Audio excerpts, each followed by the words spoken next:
საღამო მშვიდობისა. ეს კვირის რეპორტაჟია, რომელსაც სტუდია GNS-დან ნანა ლეჟავა წარმოგიდგენ. ცნობილი ხდება, რომ სამეგრელოს ზემო სვანეთის პოლიცია იმ მესტიელების დაკავებას აპირებს, ვინც იქ ჩატარებული სპეცოპერაციისას აქტიურობდა. შეგახსენებთ, რომ 7 ივლისს მესტიის ცენტრში სპეცოპერაცია ჩატარდა. დაკავებულია 4 ადამიანი, მათ ბრალად ინვესტორისთვის თანხის გამოძალვა ედებათ. ამ სპეცოპერაციისას ადგილობრივ მოსახლეობასა და სპეცრაზმელებს შორის შეტაკებაც მოხდა. თავად დაკავებულებს კი განაჩენი პრეზიდენტმა მიხეილ სააკაშვილმა საკუთარ გამოსვლაში გამოუტანა. პრეზიდენტს არ გახსენებია ის, რომ სასამართლო პროცესი ჯერ არ გამართულა. ბრალდებულები ბანდიტებად მოიხსენია და საქართველოს ევროპულ ციხეებში მათ მრავალი წლის გატარება უწინასწარმეტყველა. ჩვენს რეპორტაჟში თქვენ მესტიის სპეცოპერაციის სამსახურ კადრებსაც ნახავთ, რომლის გადაღებაც ერთ-ერთმა ამერიკელმა ტურისტმა მოახერხა.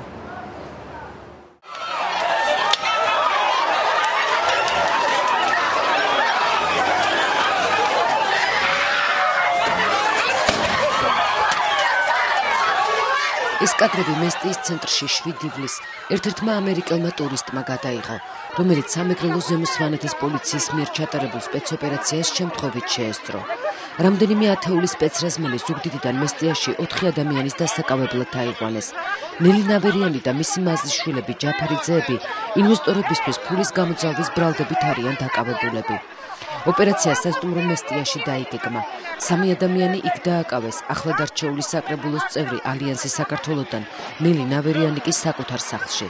მესტიელებისთვის ეს დაკავება მოულოდნელი აღმოჩნდა, რადგან იცოდნენ, რომ ინვესტორი თანხას ამ ადამიანებს თავად სთავაზობდა.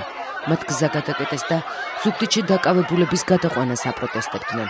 კადრებში ისმის სროლის ხმაც, სამართალდამცველები ხალხს რეზინის ტყვიებით და ხელკეტებით დაუპირისპირდნენ.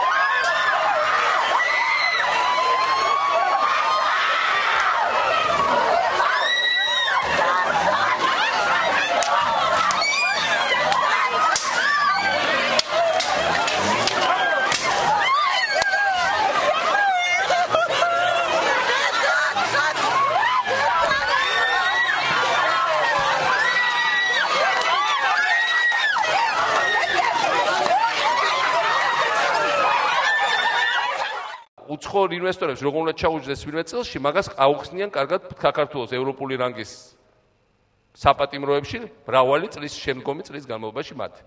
და შემდგომ ჯერზე როცა ამო მესტიაში ვინმე მომაწოდეს მათი შეწყალების წერილს ტყუილად უმომაწოდებენ. დაუბრუნებ უკან ძალიან ცივად.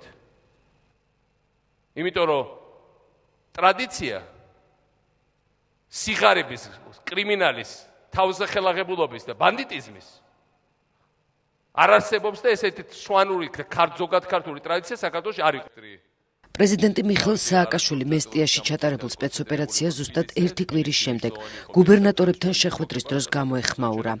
იმავე დღეს განცხადებას ავრცელებს შინაგან საქმეთა სამინისტრო, რომელშიც ნათქვამია, რომ კანადელმა ინვესტორმა სიმფსონმა მიწა ვინმე გიორგი სვანიძისგან შეიძინა. სამინისტრომ მზადყოფნას გამოთქვამდა ეთანამშრომლა საერთაშორისო ორგანიზაციებთან, რომლებიც ამ საქმით დაინტერესდნენ. მიუხედავად შეთავაზებისა, საერთაშორისო გამჭვირვალობა საქართველოს წარმომადგენლებს დღემდე შინაგან საქმეთა სამინისტროდან არანაირი დამატებითი მტკიცებულება არ მიუღიათ. ძალიან ხშირად ხდება დაკავებულ ადამიანების მიმართ შეფასებების, წინასწარი შეფასებების გაკეთება, სწორედ ასე მოხდა. ჩვენ ნამდვილად არ ვართ წინააღმდეგ იმისა, რომ მოხდეს სამართლიანი გამოძიება. პირიქით, ჩვენ მივესალმებით და ჩვენი ძალებით ყოველთვის ვცდილობთ ვებრძოლოთ უსამართლობას და კორუფციას. ჩვენ გვაქვს ეჭვის საფუძველი, რომ აქ იყო რაღაც კონკრეტული ინტერესი და შესაძლებელია ეს პოლიტიკური ნიშანიც იკვეთებოდეს აქ. ამიტომ ჩვენ მოვითხოვეთ და დღემდე ვითხოვთ სხვათა შორის ჩვენ ღია წერილით და განცხადებით უკვე მოვითხოვეთ ინფორმაცია შინაგან საქმეთა სამინისტროსგან. ჩვენ დღემდე რა თქმა უნდა ასეთი მასალები არ მიგვიღია. ეს სწორედ ის მიწაა, რომლის გამოც 4 ადამიანია დაკავებული. ამ ადგილას ადრე ტურისტული ბაზა უშბა ფუნქციონირებდა.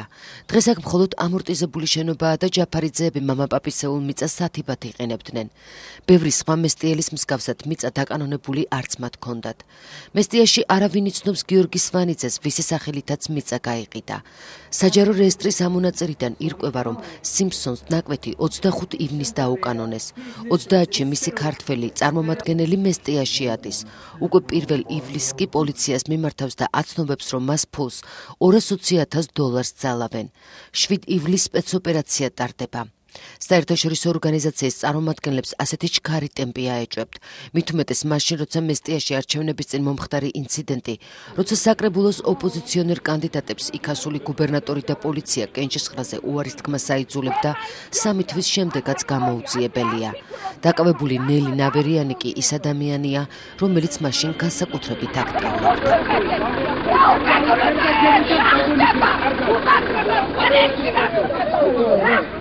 რატომ ხდება, რომ ერთის მხრივ 5 დღეში შესაძლებელია მოხდეს საკმაოდ ეფექტური სპეცოპერაციის ჩატარება და ყველა ეჭვმიტანილის დაკავება და მეორეს მხრივ თითქოს და მრავალი მტკიცებულების არსებობის შემთხვევაში ეს გამოძიება თვეობით ჭიანურდება. ჩვენ ვერ დავინახეთ ზეწოლის და გამოძალვის ფაქტები, ზუსტად ამიტომ გვაინტერესებს დეტალური ინფორმაცია, როგორც თქვენც ნახავდით ალბათ, რომ ეს არის დამონტაჟებული მასალა და იყო ლაპარაკი, რომ რაღაც ვიდეო მასალაზე, აუდიო მასალაც კი არის დადებული. სწორედ იმისათვის, რომ სრული წარმოდგენა შეგვექმნას და რეალურად ნახოთ, სად ქონდა ადგილი გამოძალვას და რამდენად სიმართლეს შეეფერება ეს გამოძალვის ფაქტი.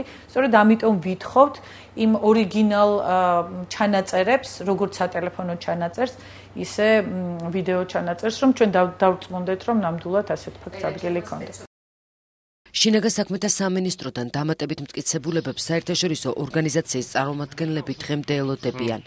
თავად სამინისტროს მიერ გავრცელებულ ვიდეო მასალაში გამოძალვის და შანტაჟის ფაქტები ვერ აღმოაჩინეს. ბიზნესმენი ფულს სვანებს, თავად სთავაზობს. აქ არის 70,000 ლარი, როგორც თქვენ თქვით, ესეც. აგერა 1 2 ამოვა ხომ სუნდას ხალხალაყო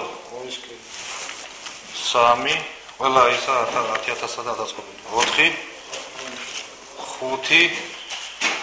5 6 და როგორ გაწევთ თუ ნაცემები ვინც არიან და ხმას ვერ იღებენ მაშინ მე რა უნდა ვთქვა მე უბრალოდ გული შემტკივა რაზე იცი რომ ჩემი კუთხეა და მე არ მინდა რომ ჩემი კუთხე ესეთი დაჩმორებული ვნახო. ამ დაპატიმრებიდან რამდენიმე დღის შემდეგ მესტიის სპეცოპერაციის შესახებ ადგილობრივი მოსახლეობა ხმამაღლა უკვე აღარ საუბრობდა. დუმილის სანაცვლოდ გამოძიება მათ საპროცესო გარიგებას დაპირდა. კომენტარების უმეტესობა უკვე თბილისში კეთდებოდა. თუ იმას გააღიზიანებ და თუ იმას ბოღმა ექნება გულში, მაშინ რა ბიზნესებზეა ლაპარაკი. ესე იგი აკეთებ ვიღაცებისთვის და იქაური ადამიანები გინდა რომ აყარო. ეს არ გამოვა.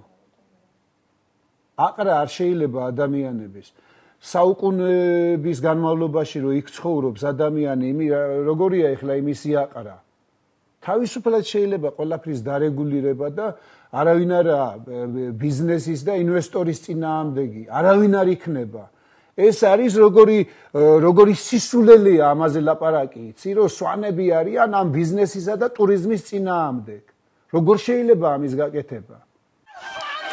სამეგრელო ზემო სვანეთის პოლიციაში კიდევ ერთი ოპერაცია მზადდება. სავარაუდოდ პოლიციისთვის წინააღმდეგობის გაწევის მუხლით იგეგმება იმ ადამიანების დაკავება, ვინც 7 ივლისის სპეცოპერაციას აპროტესტებდა.